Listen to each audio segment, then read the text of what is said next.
trade in '99. Did it shock you, or like what was? I hate to ask what was your reaction, but I mean, you know, did you see it coming though? No, what Dave had talked about, and you know, I had to give him some credit. He was talked about, hey, there's a possibility that we may trade you, you know, for Sprewell, you know what I mean? And so I respect him for that. I told him that I didn't want to go nowhere, you know, and so, but he's saying that we're trying to move other players, but they keep asking for you. And for whatever reason, you know, I talked to Gary St. Jean about it, and I'm like, man, why do you want me? Y'all not doing nothing. Y'all not going nowhere. So what's the problem? You know, take the players that they ask. Yeah, I was already there, you know. And so I said, just take the players that he's, you know, he's trying to give you, you know, and saying, and he's like, no, we got to have you, John. We got to have you. I said, Saint, I said, you trying to trade a name for a name. That's not right. You know, take some guys who really want the opportunity to come in and play. You know what I mean? Because, you know, I'm not coming there just to sit on, just to be there to lose. That's not going to be me. I'm telling you now, you're going to get a lot from me, and it's going to be not in a Sprewell sense. There's going to be some words spoken. You know what I mean? So they're like, well, we got to have you, John. You got to go. I'm sorry, but we got to have you. But you know, you shouldn't do things like that. You know, if a guy don't want to be there, don't bring him in.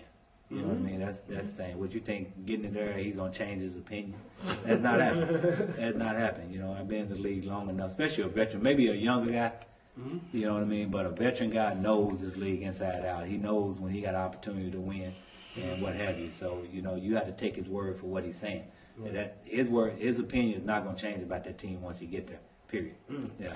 Right. And it's, you know, it was, I know you were at the games, man. That 99 run, you were supporting the team still. That just showed New York Knicks blood, bleeding that blue and orange.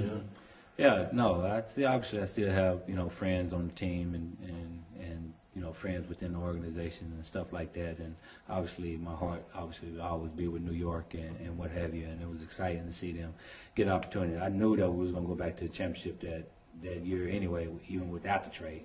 You know what I mean? And so, but unfortunately, I didn't get a chance to redeem myself. I always say that. I always wanted an opportunity to redeem myself, and I never get that opportunity to do that, unfortunately. Yeah.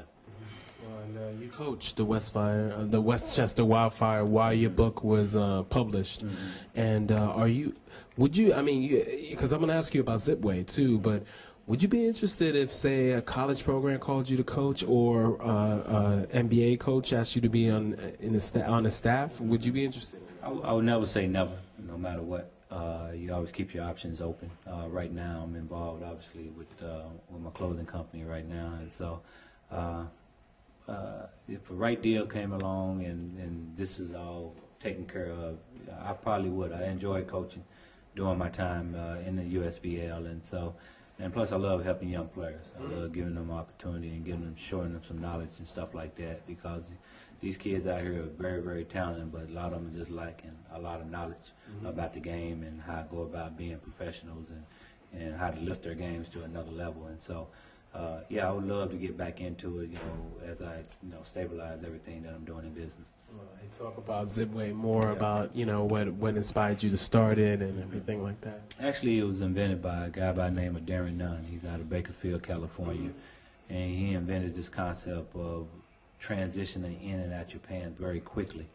And what it is a zipper that runs full length up and down your leg on each side of your pants. Okay. And you're able to zip right out of them. You pull these straps on the side, and you pull right off, and they come off in 0.03 seconds. They like the breakaway pants, but a lot cleaner, and it's a year-round product. You know, you don't have to worry about the wind getting up in you, especially if you're living here in the Northeast, where people would love to be able to get in and out their pants, but obviously with the old technology, with the buttons, they don't want to do that because of the air pockets. Yeah. Right. But you know, it's fine. I'm out here in the cold weather now. I'm wearing my Zipways, and you know, at a drop of a dime, I can get out of them very quickly. So, you know, so people love it, love the technology, and we feel that this is what's going to be the future. And for, you know, some years down the line, you probably won't even see buttons no more. All you see is zippers. Yeah. So that's what we're looking at.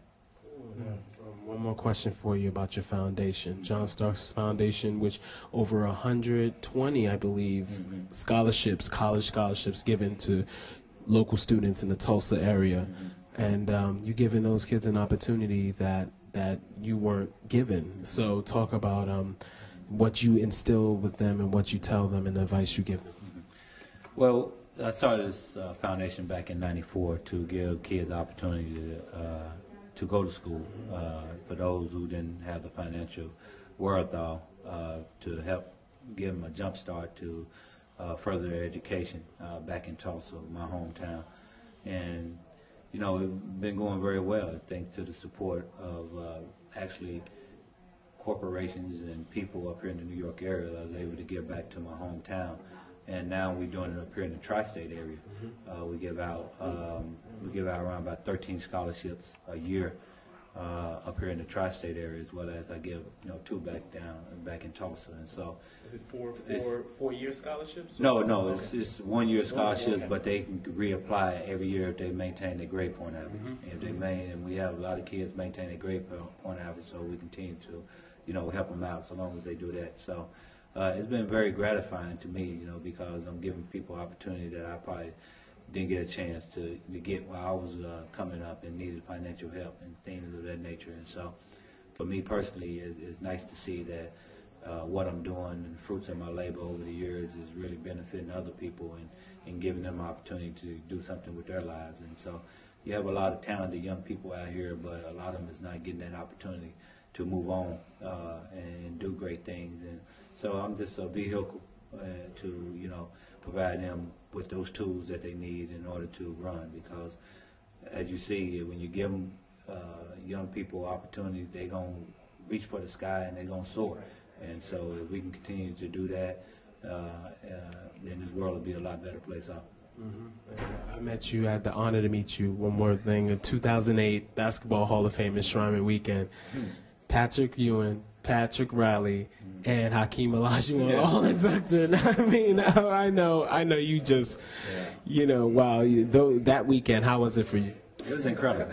It was incredible. Just to be up there doing that whole atmosphere, because I've never been to a Hall of Fame dinner or induction or what have you. And so just to be up there and see all the great players that come back and support the Hall of Fame. Basketball is a tight-knit family, and it's good to see, the guys who you watched growing up in the 70s and in the 60s, and you had some guys in the 50s, but, in the 80s, 90s. So it's nice to see that everybody come back and really pay homage to the guys that's truly going in and guys that has made a big impact within this league. And so it was just a special moment for me to see guys who I played with and a coach that goes in who coached me, and it was just a special moment to be there and be amongst such greatness.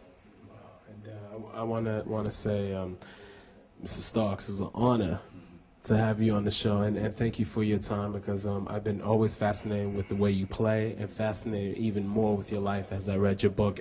And once again, John Starks, My Life. The book is out on Sports Publishing LLC. It was published by that company, and it's out in stores. You can get it on Amazon, and also to check out ZipwayWorldwide.com. That's the company that John Starks is involved in. And I want to thank you so much for the opportunity to interview you, and it's a dream to interview you and watch you playing growing up and to sit here with you. Thank you very much.